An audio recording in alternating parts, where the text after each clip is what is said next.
Shalom, shalom, j'espère que vous allez bien. De mon côté, je vais bien. Pour ceux qui ne me connaissent pas, moi c'est Julie Odette Nguna. Dans cette chaîne, je vous parle de tout. Aujourd'hui, je veux nous exhorter à monter en prière. Mon frère monte en prière. Ma soeur monte en prière. Dans le monde où nous sommes là, nous ne sommes pas seuls. Nous ne sommes pas les seuls à être sur la terre. Il y a le monde visible et il y a le monde invisible. L'ennemi se manifeste. L'ennemi cherche à détruire les enfants de Dieu. Mais toi, enfant de Dieu, monte en prière pour que les plans de l'ennemi ne s'accomplissent pas dans ta vie. Pour que les projets de l'ennemi ne s'accomplissent pas dans ta vie, monte en prière.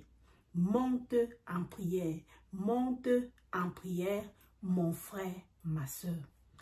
Laissez-moi vous raconter cette histoire.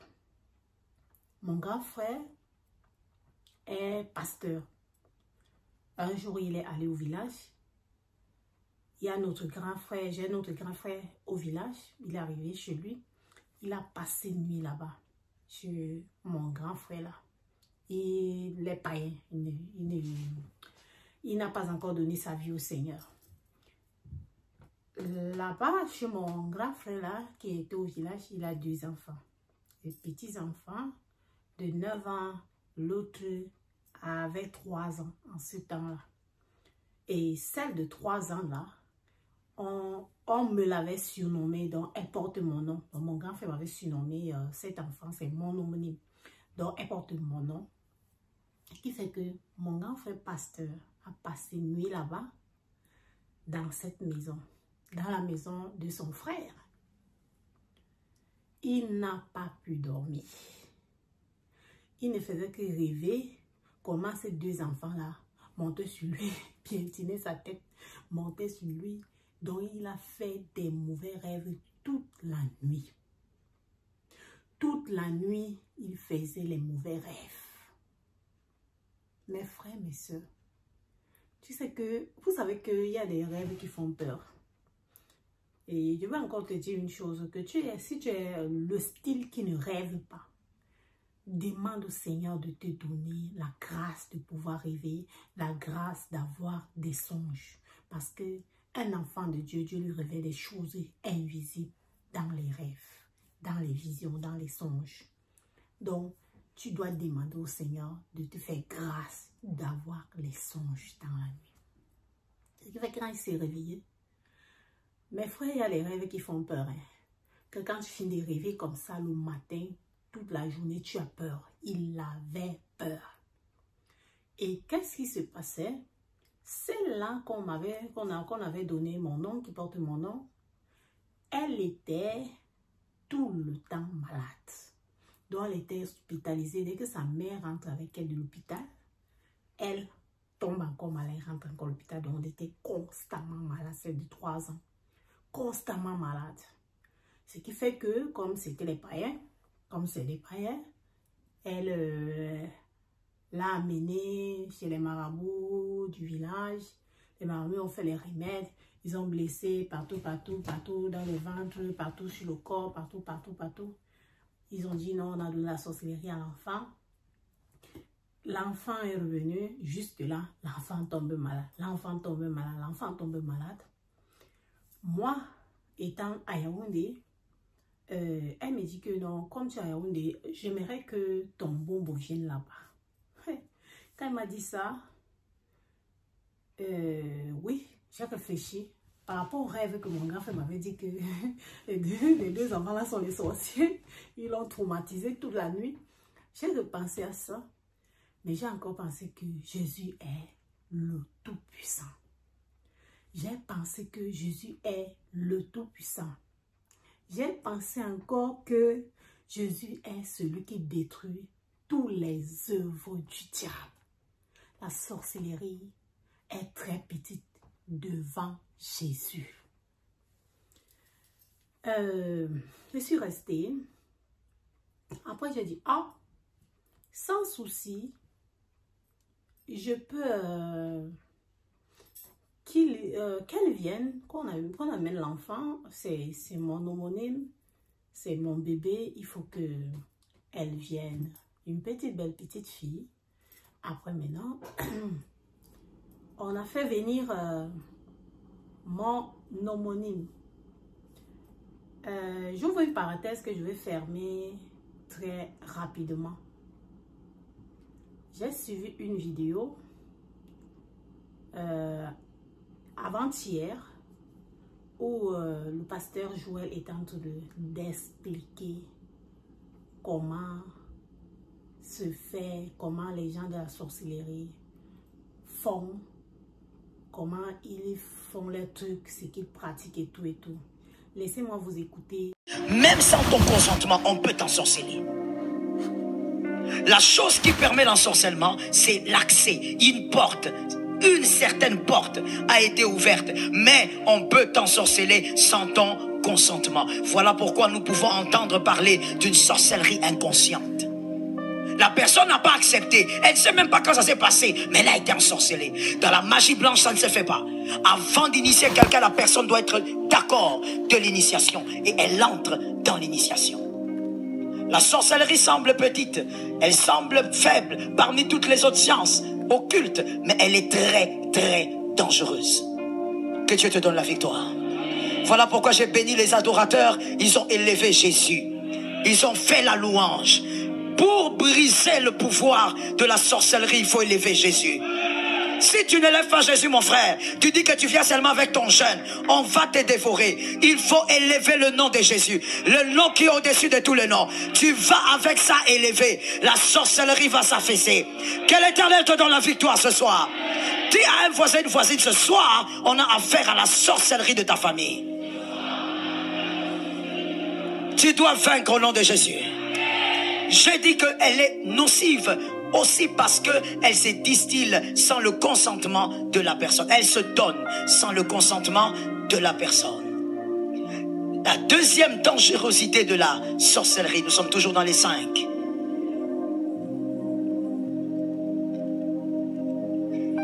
Elle se propage avec une grande rapidité. Voilà son deuxième danger. Elle se propage avec une vitesse incroyable. Ça n'a rien à voir avec les autres sciences occultes. Elle se distille. Si une personne a ça dans la maison, oh mon Dieu, que l'Éternel vous préserve, sinon 4-5 personnes risquent de l'avoir. Surtout quand il s'agit des enfants. Ça se distille avec une très grande rapidité. Il suffit que dans la classe, à l'école de ton enfant, qu'un seul enfant soit sorcier, que Dieu te protège. Parce que ça va se distiller comme des bonbons. C'est quelque chose qui se propage à une rapidité et avec une telle facilité. Que l'Éternel nous donne la victoire. La sorcellerie. Je suis toujours dans les points 5. Elle est aussi dangereuse parce que elle peut vous être donnée même dans le rêve. Elle peut vous être donnée dans un rêve. Ça va passer pour un rêve alors que c'était une réalité. On peut donner à un enfant, à un adulte. Oui, laisse-moi te le dire. Un adulte peut recevoir la sorcellerie à l'âge adulte. Enlevez s'il vous plaît ces raisonnements de la rue. Un adulte qui attrape la sorcellerie ne devient pas fou. Il devient sorcier. Oui. Enlevez ces raisonnements de la rue. Et ces raisonnements est même distillés par le diable lui-même. Parce qu'il est le maître de la confusion. Oui, oui, tu peux, pas toi, au nom de Jésus. Un adulte de 40 ans peut recevoir la sorcellerie. Et devenir sorcier. Ça ne va pas le rendre fou du tout. La sorcellerie peut être donnée à un enfant, à un bébé, même dans les seins. Un bébé qui tète. On peut lui communiquer la sorcellerie. Ainsi, je t'ai dit tout à l'heure, on a l'habitude de dire, oh, c'est tout petit, petit, petit. Mais c'est très, très, très, très dangereux. Il attaque plus que toutes les magies que vous connaissez. Ainsi, le Seigneur a dit qu'on ne trouve pas ces gens dans ta maison. Je t'avais dit, si tu les avais trouvés avant, qu'est-ce que tu fais? Tu es rapide, parle rapidement, maman. On est dans la soirée de la victoire. Nous sommes là pour écraser la sorcellerie. Tu appliques quoi? Tu appliques ça parce que tu as trouvé. Tu es né dans une date, tu les as trouvés. Ils sont tes aînés. Applique l'autorité. Mais dès que tu nais, dès que tu grandis, tu fondes ta famille. Que cela n'arrive pas. Que cela n'entre pas dans ta maison. Oh, même si c'est à l'école qu'on ne touche pas à ton enfant. Les célibataires me donnent 3 amens. J'ai toujours dit, c'est vous les célibataires qui devez donner des grands amens. Parce qu'avant que les enfants n'arrivent, vous les avez déjà positionnés dans la grâce. Que l'Éternel nous donne la victoire. Et lorsqu'on te donne la sorcellerie dans le rêve, comme ça va passer pour un rêve, tu ne sauras même pas ce qui est arrivé. Et voici un des éléments qu'ils utilisent comme force aussi. C'est qu'ils vont te faire oublier le rêve. Et voilà pourquoi moi j'interdis aux enfants de Dieu de normaliser l'oubli des rêves. Un enfant de Dieu ne peut pas normaliser le fait qu'il ne se souvienne jamais des rêves. Toute une semaine tu me dis, je ne me rappelle pas. Mon frère, sans prophétie, il y a quelque chose de bizarre. Je ne dis pas que tu es sorcière, je ne dis pas que tu es sorcier, mais il y a un envoûtement. Ah, même mon chien, il est sous la sanctification. Aucun sorcier ne doit entrer chez toi, être à l'aise. Oh, on a côté là qui coponaye. Je suis entré, je suis resté dans son gobelet. Il n'y a rien qu'il va toucher. Ok, tu as écouté. Mon frère, ma soeur, comme nous venons de l'écouter, la sorcellerie là, même à l'école, un sorcier entre chez toi, il est capable d'opérer. Voilà maintenant ce qui s'est passé. Mon homonyme devait quitter au village pour... donc, mon neveu devait prendre mon bombo là, mon homonyme et venir avec elle là où j'étais en ville, à Yaoundé. Maintenant, pour donc quitter le village jusqu'en ville, il fallait s'arrêter quelque part dans une petite ville où mon grand frère pasteur est installé. Mon grand frère pasteur maintenant, dès qu'il a vu mon neveu avec mon bongo là, il se rappelle maintenant du rêve. Hey, les enfants m'ont traumatisé toute la nuit. Ils m'ont traumatisé toute la nuit. Les enfants sont sorciers. Je n'accepte pas que l'enfant-ci reste dans la même maison que mes enfants. Je n'accepte pas que l'enfant-ci dorme dans le même toit que mes enfants. Mes frères, mes soeurs, mon grand frère avait peur parce qu'il a été touché. Il avait été touché toute la nuit par les enfants là. Ce qui fait donc que mon neveu est resté là tranquille. Ma belle-sœur, dans la femme de mon grand frère, il a dit non, il faut que on laisse une pièce pour elle. Et après, on a donné une pièce pour elle. Ah, non seulement ça, ils sont même encore là, comme ça, il y a un oiseau, il y a des oiseaux qu'on dit au village qui descendent, les oiseaux que les sorciers utilisent là. L'oiseau est entré directement dans la maison, commence à tourner, là, tourner. Après, mon grand frère a tué l'oiseau là, il dit non, les voici, les voici. Maintenant, bref. L'enfant a dormi là le matin, mon neveu est monté sur Yaoundé, là où j'étais avec cette petite fille. Mes frères, mes soeurs, moi je savais que je m'apprêtais déjà à combattre, le sorcier, donc j'étais déjà armée. Avant même qu'elle arrive, je cassais déjà, je détruisais déjà la force de la sorcellerie dans son corps. Je me préparais déjà. Maintenant, la petite fille arrive. On est à la maison, elle joue, l'enfant joue, mais on prie le matin. Maintenant, c'est une petite fille qui parle. Elle parle tous les mots, elle parle français. Elle est au village, comme les villages, maintenant, ce n'est plus les temps, comme notre temps. Notre temps, c'était le genre qu'on ne connaissait pas le français, on connaissait seulement notre langue, le ngumba. Mais maintenant, présentement, ils parlent français là parce qu'il y a les vacanciers qui sont là, ils parlent français. Une petite fille qui parle tous les mots français. Ce qui fait que la petite fille là, maintenant, je dis non, il faut qu'elle confesse Jésus. Qu'elle accepte Jésus comme son Seigneur et son Sauveur.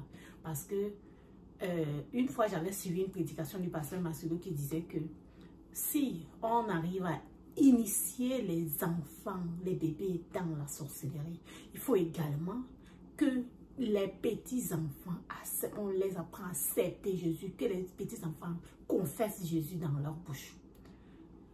Donc maintenant, j'ai dit non, il faut que la petite fille doit confesser Jésus. Maintenant, voici la vidéo. Le matin, la prière matinale, j'ai demandé à la petite fille de confesser Jésus. Et elle n'a pas pu ouvrir. Donc, pour qu'elle ouvre la bouche, il fallait que mon grand-fils de plus de 22 ans s'élève pour menacer l'enfant. Il fallait que ma mère s'élève, menace l'enfant. Je me lève, je menace la petite fille de 3 ans. Elle ne veut pas confesser Jésus dans sa bouche. Suivons la vidéo. Fort. Tu ne dis pas. Dis Seigneur Jésus. Dis Seigneur Jésus. Enlève le tout là. Dis bien, parle bien. Seigneur Jésus. Tu es ma force. Tu es ma force. Seigneur Jésus. Tu es ma force. Tu es ma force. Dis comme ça. Seigneur Jésus. Tu es ma force. Dis Seigneur Jésus. Tu es ma force. Seigneur Jésus.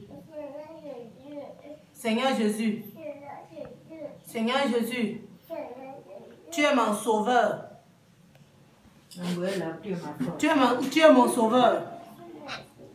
Tu es mon rédempteur. Tu es mon rédempteur. Tu es mort pour moi. Tu m'as sauvé. Tu m'as sauvé. Tu m'as délivré. Je t'aime, Jésus. Je t'aime, Jésus. Je ne t'abandonnerai jamais. Amen.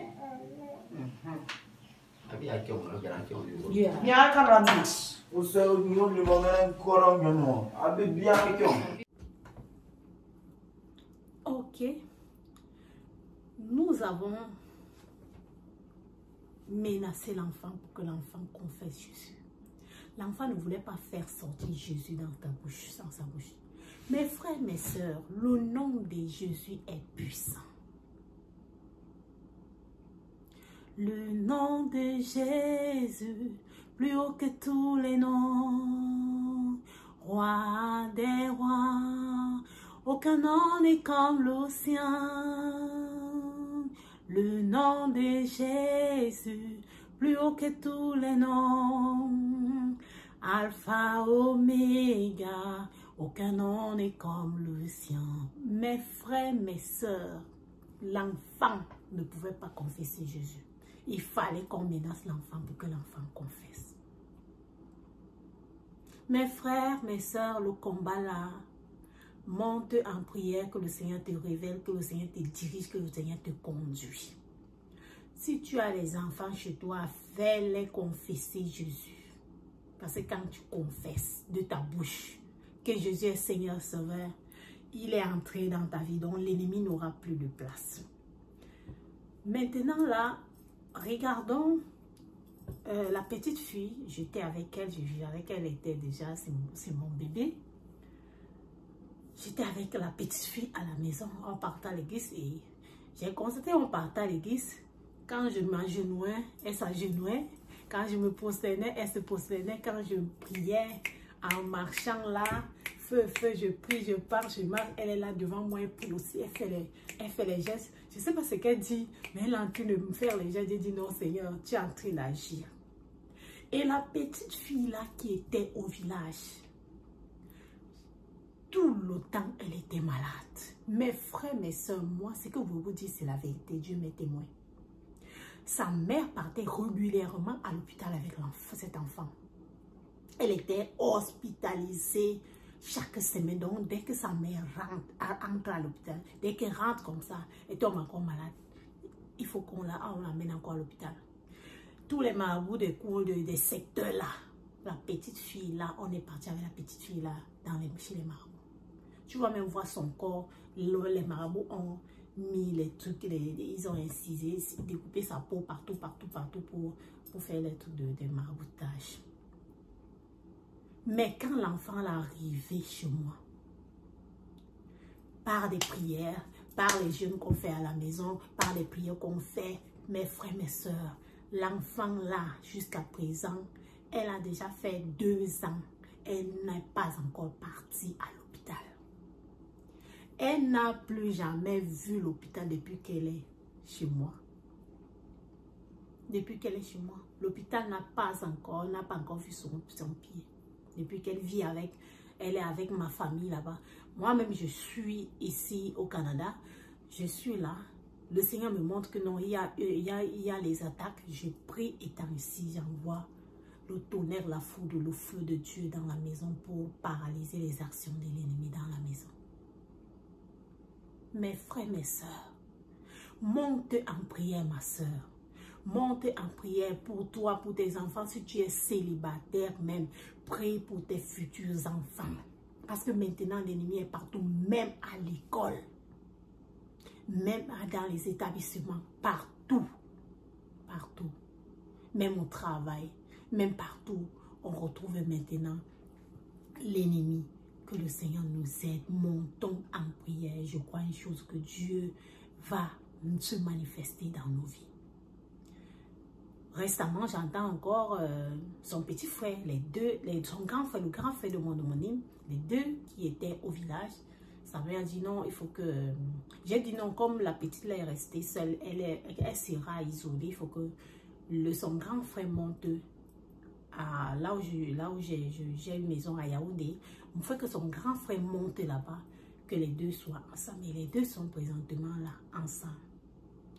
Et je prie le Seigneur nuit et jour que le Seigneur se manifeste dans la vie de ces 2 enfants. Que s'il y a les traces de sorcellerie dans leur corps, que la sorcellerie là soit anéantie, brisée, écrasée, réduite à la cendre au nom de Jésus-Christ. Mes frères, mes soeurs, Dieu est puissant. Montons en prière et le Seigneur va se manifester puissamment dans nos vies, sur nos enfants. Tu ne peux pas dire, mes frères, mes soeurs, si tu as peut-être ta famille qui est sorcier, tu ne peux pas fermer la porte de ta maison à ton frère qui est sorcier.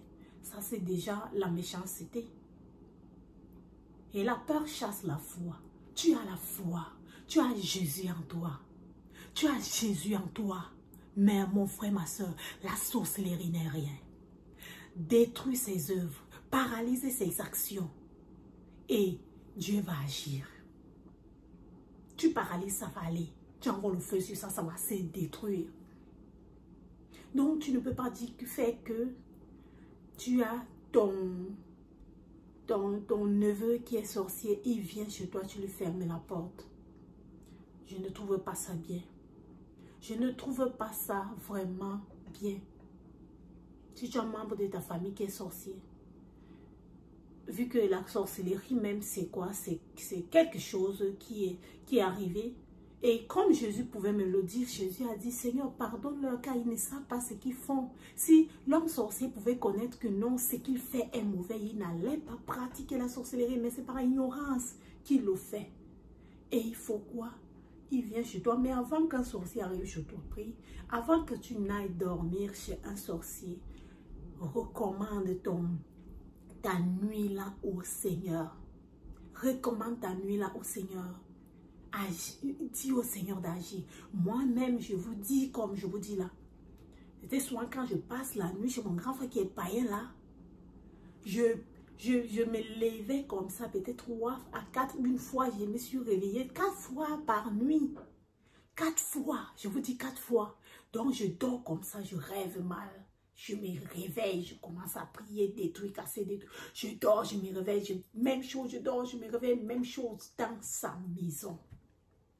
Et tu vas dire quoi? Je ne vais pas dire que non, je ne vais jamais partir là-bas. Ça, c'est un terrain d'entraînement. Je pars là-bas, je casse, je détruis, je paralyse, j'anéantis, je détruis, je foudroie. Mes frères et mes sœurs, le combat est là. Que le Seigneur nous aide, qu'il combat notre corps. Il nous a même déjà donné le pouvoir. Il nous a déjà donné le pouvoir. Maintenant, c'est que nous devons faire, nous devons seulement nager sur ça. Nous devons seulement baigner sur le pouvoir et s'entraîner et avoir la victoire. Mes frères, mes sœurs, ce que j'avais à vous dire aujourd'hui, mon frère monte en prière, ma sœur monte en prière, le combat est là. Je crois une chose, que les enfants de Dieu ont toujours la victoire. Portez-vous bien, à très bientôt, que le Seigneur se manifeste dans vos vies, que le Seigneur veille sur vous encore, qu'il veille sur nous tous, qu'il combat nos combats, nos luttes, qu'il nous accorde toujours la victoire face à nos ennemis, au nom puissant de Jésus-Christ. Amen.